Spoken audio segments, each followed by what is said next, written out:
सत्संग में जब जीव चल के आता है, सुनता है, अमल कमाता है, तो जन्मों जन्मों के पाप कर्म जो संचित कर्म होते हैं वो कटने शुरू हो जाते हैं। इंसान 84 लाख जोनियां भोगने के बाद इंसान बना है। ये जीवात्मा जन्म मरण के चक्कर में चक्कर लगाती लगाती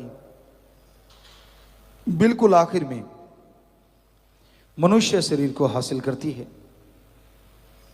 और ऐसे में सत्संग सुने, सुन के अमल करें तो जन्मों जन्मों की जो कालिक है, पाप कर्म है, वो अमल करने से कटते चले जाते हैं।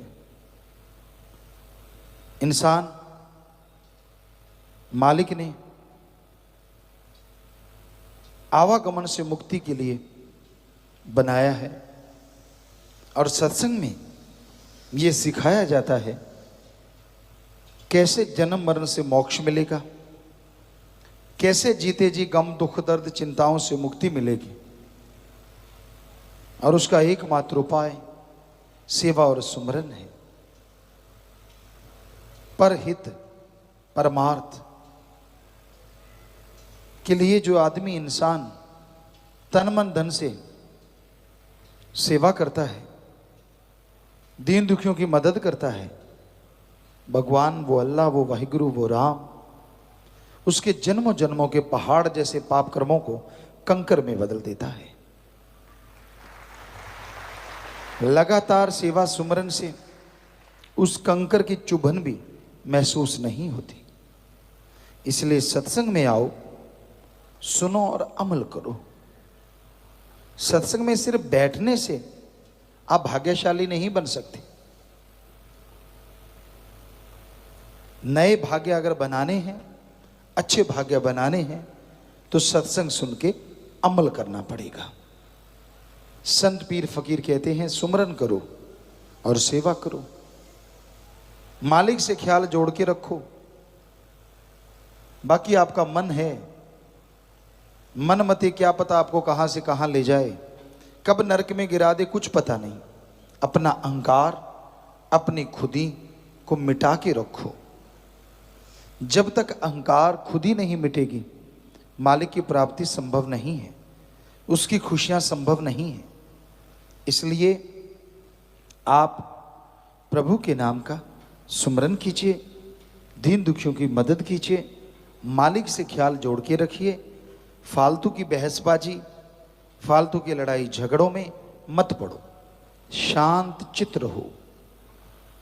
शांत चित्त हर कोई रहना चाहता है, पर जब तक आत्मविश्वास जबरदस्त नहीं होगा, शांत चित्त रहा नहीं जाता।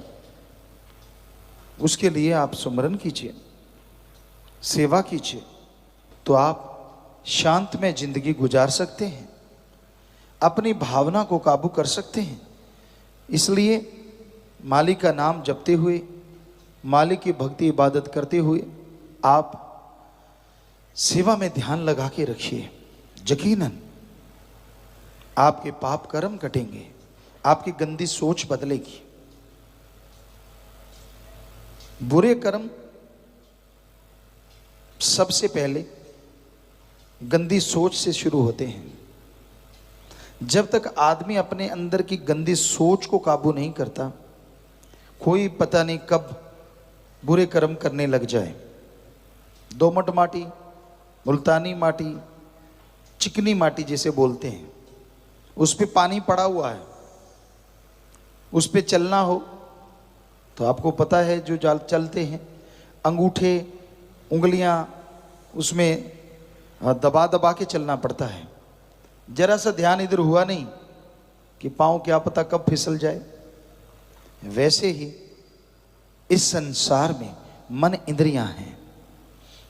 सुमरन से अपने आप को जोड़े रखो, सेवा से अपने आप को जोड़े रखो, तो आप उंगलियां दबा के इस संसार में बड़ा हिम्मत से, बड़ा गर्व से चलते जाओगे। और जरा सा ध्यान इधर उधर हुआ नहीं, क्या पता कब पांव फिसल जाए और आप चारों खाने चित्त हो जाए, बुराइयां करने लग जाएं, बुरे कर्म करने लग जाएं। तो सबसे जरूरी अपने विचारों को काबू करना है, अपने विचारों को कंट्रोल करना है। और उसके लिए जैसा आपको बोला, सत्संग सुनो और अमल करो। सत्संग में कहा जाता है आप ईश्वर के नाम का जाप करो, प्रभु के नाम का जाप करो, चलते बैठ के लेट के काम धंधा करते। जैसे जैसे सुमरण करते जाएंगे, जैसे जैसे भक्ति करते जाएंगे, वैसे वैसे विचार काबू होते जाएंगे और आप मालिक की कृपा दृष्टि के काबिल बनते जाएंगे। तो मालिक की भक्ति इंसान को देती ही देती है, लेती कुछ नहीं, सब कुछ देती है, परमानंद, लज्जत, खुशियां। तो इसलिए भाई सेवा सुमरन में ध्यान लगाओ, मालिक से मालिक का नाम जपो, मालिक से मालिक को मांगो। और अपने अंदर की जितनी भी बुराइयां हैं उनके लिए टेंशन ना करो, सुमरन से छोड़ते जाओ। टेंशन करने से वो बुराइयां प्रबल होती हैं, रुकती नहीं, बढ़ती जाती हैं। आप सुमरण कीजिए, सेवा कीजिए, और जब भी ऐसे ख्याल आए नारा लगा के पानी पी लीजिए ज़्यादा ही है तो आपके विचार तुरंत रुकेंगे। जब भी बुरे विचार हावी हों, लगातार थोड़ा सुमरण करते रहो, पानी पियो, नारा लगाओ, फिर सुमरण कर लो, यकीनन उन बुरे विचारों से छुटकारा हो जाएगा। अगर बुरे विचार आ भी जाते हैं उस पर अमल ना करो। आपके अंदर आ गया उसका बुरा करना, उसका बुरा करना, उसका बुरा करना, विचार आ गए, कोई बात नहीं, बुरा करो ना, तो भी पाप कर्म से आप बच जाएंगे और सुमरण से वो जो सोचा है उसके पाप का भी नाश हो जाएगा। तो इसलिए भाई सेवा सिमरन में मन लगाते रहा करो, किसी तरफ ध्यान ना दो। वो राम जो करता था अच्छा किया, कर रहा है, अच्छा कर रहा है, और आने वाले टाइम में जो करेगा अच्छा करेगा। वो कभी किसी का बुरा नहीं करता, कभी किसी का बुरा नहीं चाहता। इसलिए आप सुमरन कीजिए, सत्संग सुना करो और सुन के अमल किया करो, खुद ही को मिटा के रखो, मालिक से ध्यान जोड़ के रखो, तो यकीन आपको बढ़ता जाएगा और ईश्वर की खुशियाँ अंदर बाहर से आपके ऊपर इतनी बरसेंगी कि आप कल्पना भी नहीं कर सकते।